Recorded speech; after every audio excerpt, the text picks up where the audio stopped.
Bienvenidos. Hoy vamos a sumergirnos en esos sistemas que hemos creado para intentar comprender el mal sobrenatural. Vamos a hacer un viaje que va desde las historias de miedo de toda la vida hasta los mapas teológicos más complejos.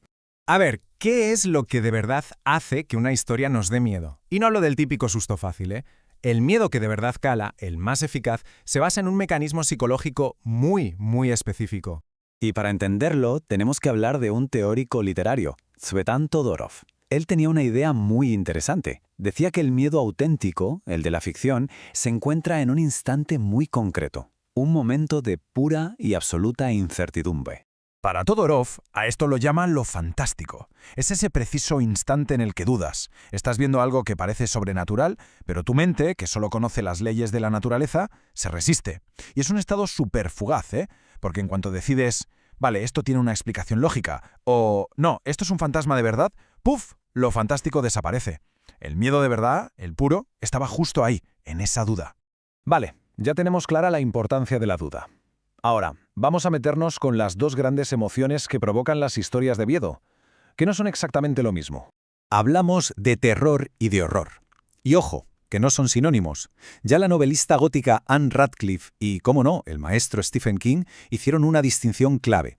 El terror es la anticipación, ese pavor a lo que no sabemos qué es, a lo que podría pasar, es la sugestión, la oscuridad, mientras que el horror es el shock, la repugnancia al ver lo que está pasando.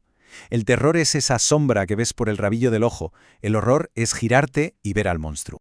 De hecho, el propio King lo deja clarísimo. Él dice que siempre intenta aterrorizar primero. Si no funciona, va a por el horror. Y si eso tampoco, pues a lo asqueroso, al gross out, como él lo llama. No está orgulloso, pero lo hace. Esto nos dice que hay una jerarquía. El terror, ese pavor psicológico, es la herramienta más potente. Es, en definitiva, el arte de conseguir que sea nuestra propia imaginación la que haga todo el trabajo sucio. Pero, ¿y si el miedo no viene de un monstruo desconocido? ¿Y si viene de algo que conocemos perfectamente? Algo de casa, de nuestro día a día, que de repente se vuelve extraño y amenazante. Pues aquí es donde entra Sigmund Freud. Él le puso un nombre a esto, lo siniestro, o das Unheimliche en alemán. Es esa sensación espeluznante que tenemos cuando algo que nos es súper familiar de repente se convierte en una amenaza. Es cuando lo conocido vuelve, pero de una forma que no debería. Mirad, para que se entienda bien, vamos con un ejemplo muy actual, sacado de un cuento llamado Memorial. La situación no puede ser más cotidiana. Una mujer recibe una solicitud de amistad en Facebook. Hasta aquí, todo normal. Pero la foto de perfil es la de su madre, y el nombre de usuario es el nombre de su madre, pero escrito al revés. La cara es la que conoce, pero ya hay algo que no encaja, ¿verdad?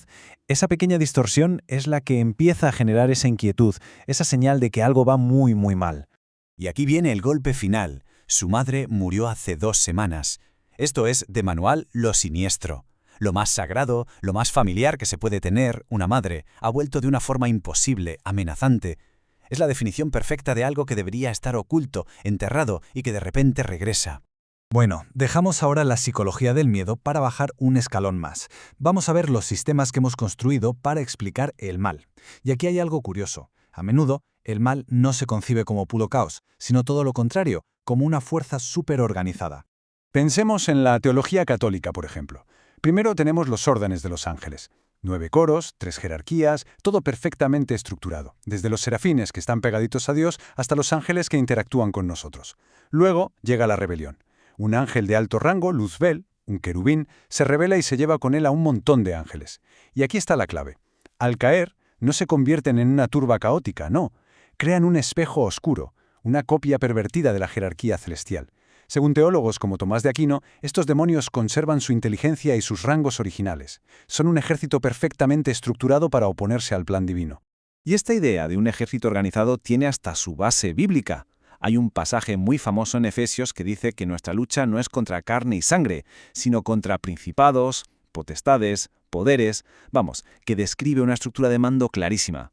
No es una lucha contra el caos, es una guerra contra una jerarquía. Vale, ya hemos visto el quién, esa jerarquía del mal. Ahora vamos a bajar todavía más para explorar el dónde. Vamos a intentar dibujar un mapa del inframundo, de la geografía del más allá. El primer concepto que encontramos, el más antiguo, es el Seol del Antiguo Testamento hebreo. Y esto es interesante, porque el Seol no era un lugar de castigo. Era la morada común de todos los muertos. Un lugar de sombras, de inconsciencia. Daba igual si había sido bueno o malo. Acababas ahí, en el hoyo o la tumba, simplemente dejando de ser. Pero claro, las ideas evolucionan. Con la influencia del pensamiento griego el concepto cambia. En el Nuevo Testamento aparece el Hades, que es el equivalente al Seol, pero ya no es lo mismo. El Hades se empieza a entender como un lugar de espera, una especie de sala de retención temporal para las almas de los injustos, donde esperan hasta el juicio final. Ya no es el destino final, es la antesala. Y luego tenemos un tercer lugar, el abismo. Del griego, sin fondo. Ojo, porque esto es distinto. No es un lugar para las almas humanas. El abismo es una prisión, una cárcel de máxima seguridad para los espíritus malignos más poderosos. De hecho, en las Escrituras se cuenta cómo los demonios suplican que no los envíen allí. Es un lugar que hasta ellos temen. Llegados a este punto, la pregunta es obligada. ¿Por qué? ¿Por qué nos complicamos tanto la vida creando estas herramientas literarias, estas jerarquías demoníacas, estos mapas del infierno? Pues la respuesta es, en el fondo, bastante sencilla. Es una necesidad humana. Necesitamos ponerle nombre a nuestros miedos para poder entenderlos. Necesitamos dibujar un mapa de lo invisible para sentir que de alguna manera lo controlamos. Todas estas estructuras, desde las reglas de una novela de terror hasta las jerarquías del infierno, no son más que un intento de poner orden en el caos absoluto que representa el mal y lo desconocido. Y esto nos lleva a una reflexión final. Si nuestros antepasados temían a los demonios, a los fantasmas, ¿qué dicen de nosotros los monstruos que creamos hoy en día? Al final, la forma en que definimos el miedo, cómo dibujamos a nuestros monstruos, revela muchísimo sobre lo que más valoramos y sobre todo lo que más tememos perder.